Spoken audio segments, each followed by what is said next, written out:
जय हिंद दोस्तों। Hey welcome you all on this platform जिसका मैंने नाम दी होलिस्टिक रखा है। तो today we will discuss about very common topic, yes, the unemployment in India. So to understand unemployment और it's consequences in a more certain way, we need to first understand how how we measure unemployment or employment in India, so that we can easily understand the official statistics that is given by the government of India. Okay, so to understand that, let's first analyze what is called a labor force, है ना। labor force क्या होता है? See, you often see the data of labor force participation rate in India for female and for the males and combined labor force participation rate. So it is basically comprises of both employed as well as unemployed people, but the thing is that only those people who want to do work or in search of work are in the labor force of India, है ना। So if you are following my videos, तो एक marital rape की एक मैंने video बनाई थी, उसमें मैंने बताया था कि why in India the female participation rate is very low. क्यों? क्योंकि सोसाइटल मैपिंग की वजह से जो फीमेल्स होती हैं उनको वर्क करने की डिज़ायर ही ख़त्म हो जाती है, तो इस वजह से वो लेबर फोर्स का पार्ट ही नहीं बन पाती। लेबर फोर्स का पार्ट होने का मतलब ये नहीं है कि आप एम्प्लॉयड हैं, आप अनएम्प्लॉयड हो और एम्प्लॉयड हो, दोनों तरीके से आप लेबर फोर्स का पार्ट हो। But the thing is that you want to do work और you are in search of work, ठीक है। तो इंडिया में labour force participation for female low इसलिए होता है क्योंकि सोसाइटल मैपिंग की वजह से वो उनकी जो डिज़ायर है टू डू द वर्क वो ही एक तरीके से ख़त्म कर दी जाती है ना। So this is the labour force in India. So if we understand the labour force, then let's see how we measure the employment or unemployment in India. Obviously, if we measure the employment and we know what is labor force, then we obviously able to understand what is unemployment, है ना। So NSSO का classification है कि किस तरीके से हम India में एम्प्लॉयमेंट को मेज़र कर सकते हैं, एम्प्लॉयमेंट रेट को। सो क्योंकि इंडिया में जो है बहुत ही फ्लेक्सिबल एक फ्लेक्सिबल क्राइटेरिया है एम्प्लॉयमेंट को मेज़र करने का, तो समझते हैं उसको क्या कहते हैं। So this is called UP status, that mean usual principal status, ठीक है।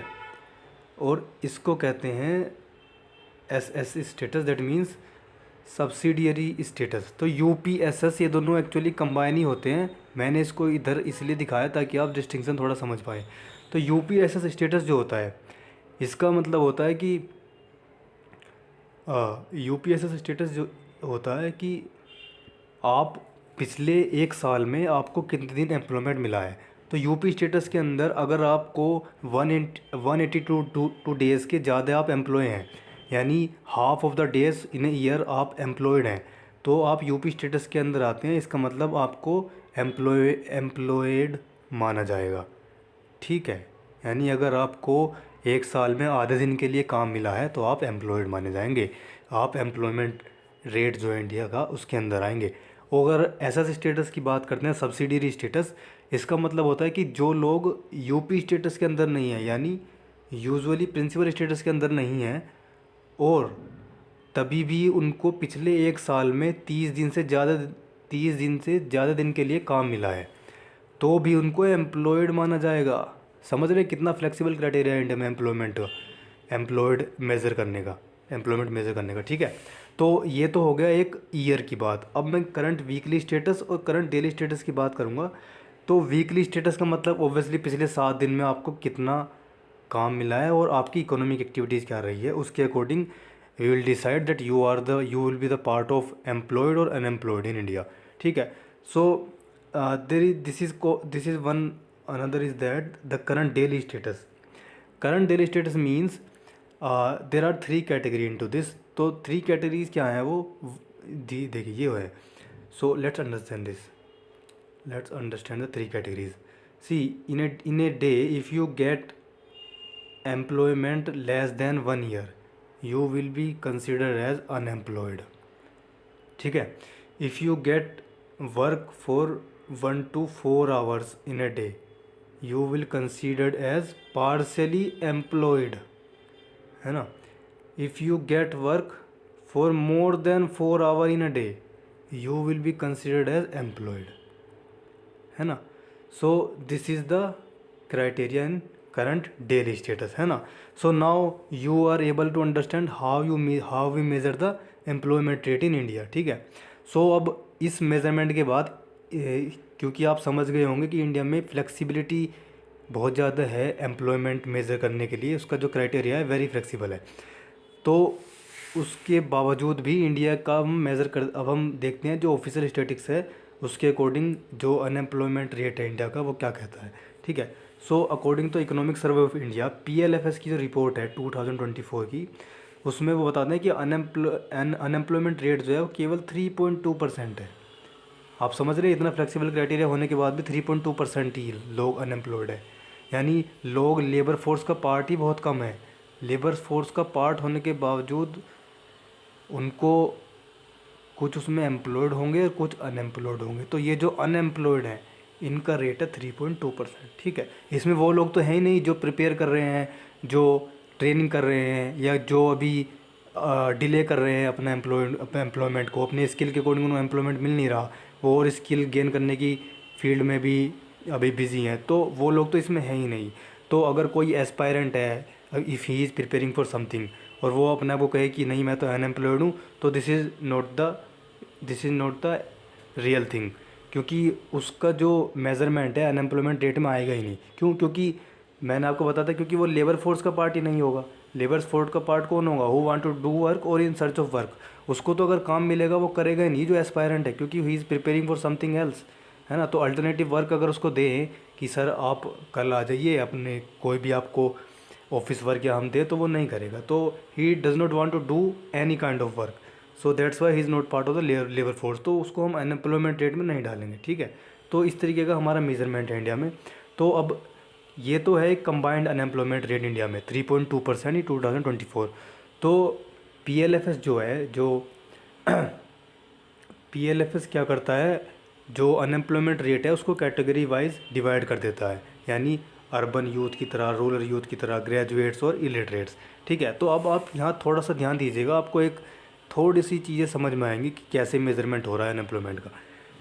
तो अर्बन यूथ में अनएम्प्लॉयमेंट रेट है 17.2%, ये 2022 का मैं डेटा आपको बता रहा हूँ. And in the rural youth it is 10.6%, है ना. So you see in rural youth the unemployment rate is less than urban youth. Why? Because rural youth often have low standard and they are more ready to do work in a certain field rather than the urban youth. So that's why the unemployment rate in rural youth is less, है ना, than the urban youth. ठीक है. तो है ना, तो this is the issue. And see in the graduates, among the graduates, it's the unemployment rate is 29.1%, which is even larger than all of the category, because the graduates often used to delay the work.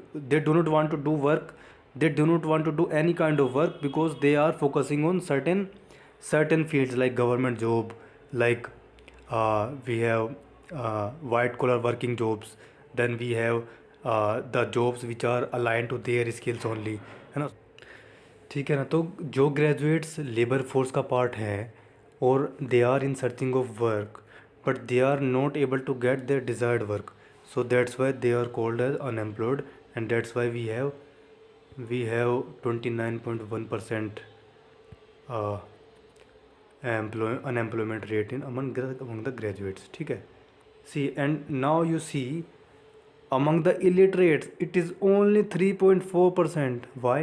Because the literates are ready to do work, ready to do any kind of work because of their low skill, है ना. So that's why they are less unemployed. ठीक है. So this is the official statistics. Now there is one more prediction or one more statistic that is provided by the PLFS in 2022, which is the NEET category. NEET category means neither in education, neither in employment and neither in training. इन तीनों category में अगर कोई नहीं है तो PLFS कहता है कि इंडिया में सिचुएशन ऐसी आ गई है 2022 में कि 1 out of every 3 youngsters fall under this category, यानी नीट कैटेगरी। यानी ना तो वो यंगस्टर एम्प्लॉयड है, ना ही एजुकेशन परस्यू कर रहा है, और ना ही ट्रेनिंग में है किसी चीज़ की। ठीक है, तो ये सिचुएशन है 2022 में। So this is a NEET category. So after understanding the measurement and the official statistics of the unemployment in India, now let's understand the consequences of the unemployment rate in India. See, on the line of consequences, let me tell you a little incident regarding that. See, there is a friend of one of my friend who who is currently preparing for certain competitive examination, but the thing is that he is not able to clear them around 1 or 2 years. So there is a kind of mental pressure or the family strain coming on him. So now we were recently talking to we were recently talking about him. So the condition is currently is that he has to take the professional treatment regarding his uh, mental health problem.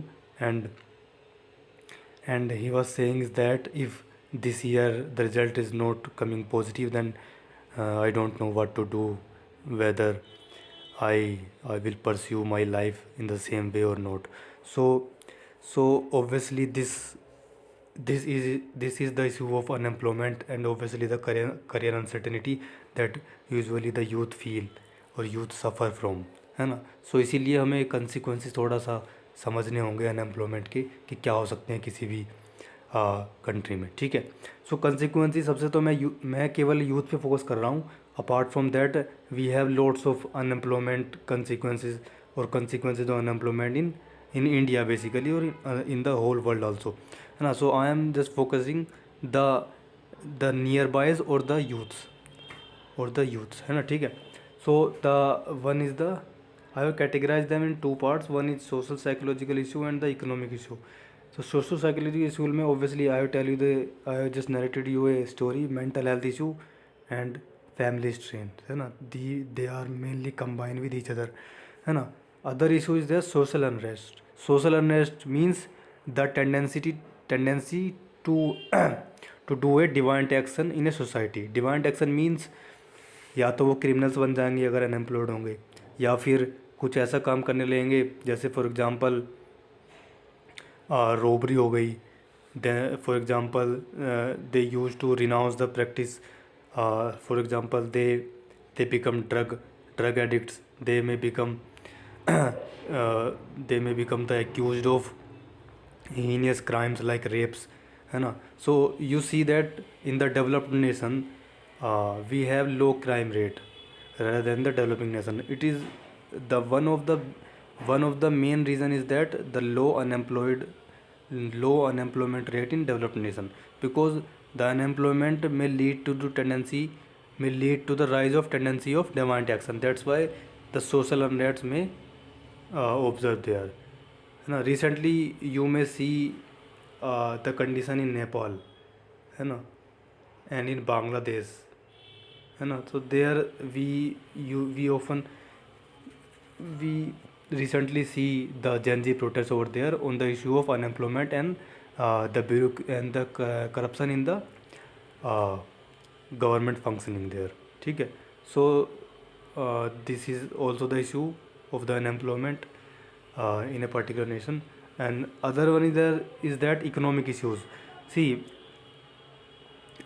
because of the unemployment, the financial burden will be rising on a particular individual, whether obviously I am here focusing on youth. However, the financial strain or the fiscal burden will be continuously rising on his family on other aspect related to that. ठीक है, and other thing is that we often observe the degradation of human capital or the skill erosion in that particular area of that particular individual, है ना। so eventually on a broader framework, if we see the demographic dividend of that particular nation where the unemployment rate is high is continuously declining because of this, because we are not able to harness the actual potential of our working age population. So that's why we often fall apart or fall back below the targets that we have that we have set for our fulfilling the criteria of developed nation by 2047, that we have Viksit Bharat goal, है ना. So these are the issues. And another issue is the brain drain, है ना. तो आपने देखा होगा कि बहुत सारे जो अनएम्प्लॉयड पीपल है, जो यहाँ पे जिनको एम्प्लॉयमेंट नहीं मिल रहा, वो मीनियल वर्क के लिए और कंट्रीज़ में माइग्रेट कर जाते हैं. जैसे फॉर एग्जांपल बहुत सारे लोग सऊदी अरेबिया जाते हैं, बहुत सारे लोग अभी हमने देखा कंस्ट्रक्शन एक्टिविटीज़ में काम करने के लिए इसराइल गए थे, है ना, कतर में. तो जो वेस्ट एशिया वाला रीजन है, वहाँ पे बहुत सारी लेबर की रिक्वायरमेंट हमेशा रहती है. तो इंडिया में जो लोग अनएम्प्लॉयड हैं, तो वो क्या करते हैं, even on the ground of cheap labour they migrate to those countries, है ना. Apart from that, even the people who have brilliant minds and they do not get desired work here, they move to the developed nation like USA, and we have Canada, है ना, तो Japan. Then so this lead to the brain drain in our nation. That means the brilliant minds migrate away from the nation, है ना. So this is one another issue of unemployment in a particular in India basically, or in any other nation, है ना. So these are the major aspects of the unemployment rate in India. Hope you understand this, है ना. Obviously the ones who are following my videos, they know कि after the video मैं हमेशा एक coat लेकर आता हूँ जिसको हम थोड़ा सा एनालाइज करते हैं और we try to implement in our life. ठीक है. सो ये जो एक कोट है, जोस ओर्टेगा की कोट है, ये एक स्पेनिश फिलोसोफर हैं. ठीक है.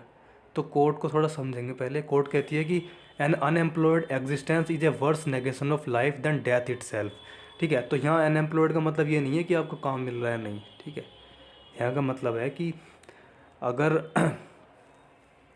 अगर आप इस वर्ल्ड में एग्जिस्ट कर रहे हैं, है ना, और आप किसी भी चीज़ में एम्प्लॉयड नहीं है, यानी आप किसी स्किल को नहीं सीख रहे, आप सोसाइटल वेलफेयर नहीं कर रहे, या आप अपने आप को ही मेंटल पीस के लिए फोकस नहीं कर रहे, या फिर आप सोसाइटल पीस में फोकस नहीं कर रहे, या फिर आप कुछ भी वर्ती एक्टिविटी नहीं कर रहे हैं अपनी लाइफ के लिए, यानी you are completely living a unworthy life.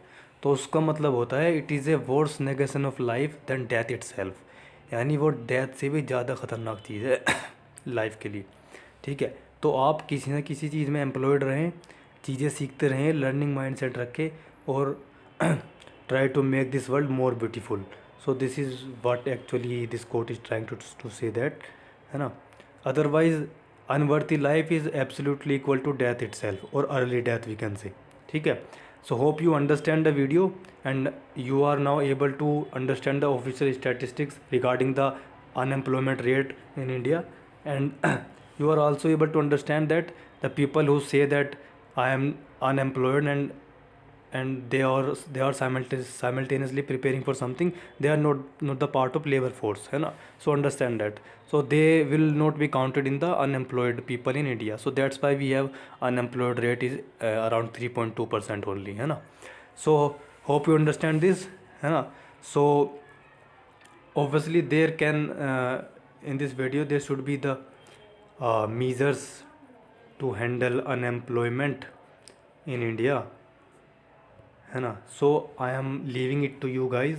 You can comment on the things that we can follow to avoid unemployment. Some I am telling you are the skill enhancement करें आप, और अपनी मेंटल हेल्थ को अच्छा रखें, communicate करते रहें अच्छे लोगों से, ताकि आप अगर अनएम्प्लॉयड हैं या preparing for some uncertain things, तो आप क्या होगा, आप कई बार फेलियर आपको मिलेगा. तो अगर आप कम्युनिकेट करते हैं सही लोगों से, तो आपको कभी भी ऐसा नहीं लगेगा कि you are falling apart from your desired goal, है ना. So you will be feel comfortable then, है ना. So hope you understand the things, है ना. Okay, take care your self. आज के लिए इतने रखते हैं. Bye bye. जय हिंद.